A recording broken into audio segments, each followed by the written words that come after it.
Hi guys, this is your boy Alano B, the billionaire. And guys, each and every Monday we have a video. We discuss things that happen within our continent, our country, all over the world. And this week I just want to talk about the leadership in Africa. And for me, I feel like the leaders in Africa, they don't have good direction, or they don't have a vision for our continent. So I will mention one of a business person or an entrepreneur that I know, not personally, but through the YouTube channel. His name is called Vusi Tabakwai. He's from South Africa. In one of his videos, he says, Africa gained independence. We were colonized, we gained independence, but we are still colonized in our minds from our local leaders. Let me give you an example of the event that happened recently that I feel like, wow, that was beyond control from the things that happened. So Nigeria had an issue with Twitter. The Nigerian government had an issue with Twitter. So the president tweeted, and how the tweet was, people felt like it was spreading violence. So they flagged the tweet, and Twitter went ahead and deleted the tweet. It never banned the account, it just deleted. That's from CNN. Then, from the Nigerian government, they felt like Twitter is denying them the right to communicate. But with social media, the rule is never spread violence, or your message, it has to be clear. It should not go beyond measurable doubt when it comes to violence. So they deleted the tweet. But then what the Nigerian government did, it went ahead and banned Twitter operations from the country. Now this one gives me a lot of questions. How do a government now go ahead and affect millions of people? Let's do a matrix and see how many people in Nigeria have Twitter accounts. From the research, it shows that 39 million people have accounts with Twitter. So those are people who have been affected by this, the government rule. But the thing is, look at the people who gain from this kind of social media. Social media is not only about communication. We have people who are earning their living from social media. Internet technology has made things to be much easier compared to traditional methods of making things. So this means the people who push their brands online, like on Twitter, then their brands are going to die because they don't have a place where they will use to communicate. The second thing, we have influencers, people who promote products and brands. How are they going to survive? Then people use Twitter for communication, to express themselves. So if you deny people the will or the right to communicate just because Twitter has deleted your tweet, then you go punch more than 30 million users. Look, last year when Trump was the president, he had some messages and Twitter went ahead and banned him from using the account. Even Facebook, like all social media apps in US, banned Trump. Did the Senate go ahead and ban operations of Twitter in US?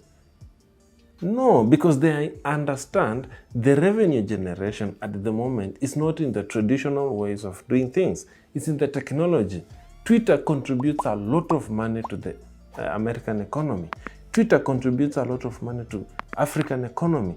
The people we are working with, they are not based in Africa. Some of them are based in UK, US, and this one gives us easy communication with them. So if you ban such kind of communication, what does it mean? It means you are controlling us, you are limiting us from enjoying our rights, from communicating, from earning what we want. This shows how African leaders, they don't have vision for this continent. They are not ready for the change. Because as young people, we want things that will affect us. Corruption is at high level. Nigeria is very corrupt. Kenya, very corrupt. Like majority of countries in Africa, very corrupt. How do we express ourselves? It's through these social media platforms. Then there's a documentary I watched on Al Jazeera, and it talks about how Nigeria is being affected by oil industry. Nigeria has a lot of oil, but imagine they export crude oil. They don't refine. Dangote, one of the top richest person in this continent, from Nigeria itself, wanted to set up. I don't know if the deal went ahead, it went through or not. He was setting up a refinery company in Nigeria to refine oil. But the setbacks this guy received, you can't even have good operation in your country and you want to improve and help the economy of that country. How do you can imagine, exporting crude oil is very cheap. But when that oil is refined, when it's back to the market, it's too expensive. What if the operations could happen locally? It could minimize all these import and export taxes. So as a continent, what's the vision? What are our leaders doing so that we can have better lives as young people? Because we want change. Many people are flying out of this continent to go and look for greener pastures. In those other countries, they receive racism. There are a lot of things that are happening to them. Others are being tortured. Others go into drugs, violence. You see now, this one shows how incompetent our leaders are. And if we can't challenge our leaders, who will challenge them? As a continent, we have to find ways of making sure that the leaders we are going to elect in coming elections, they have to be competent. They have to have a vision for our countries, our continent. People who don't want us to develop, or we got the China system where if you find corrupt, then you get executed. I think that works better because it will instill fear in people and people will start working. Because we can't be more than 50 years of independence. Majority of these countries are more than 50 years. They gained independence 50 years ago. But look at our development process. It's very slow. Our leaders are too corrupt. People just want to steal. Most of the Asian countries gained the same time independence with African countries, but look at their development stages. They are way ahead from us. And I feel like that has made us to fall back in terms of development. Technology-wise, we haven't developed. There's no, I'm not sure, but if you evaluate the net worth of many African companies, very few can hit $1 billion mark. Very few, and maybe none. Because why? We have a lot of things that have made us not develop what we feel. The taxes, they're so high, you can't even go and ask a loan as a young person to develop your business. We don't have the Go funds. In US, for example, if you have an app or if you have an idea and you don't have funds, people are willing to do the fundraise for you. But in Africa, our leaders are ready to steal from us. They're not giving us the opportunities we feel like we should get.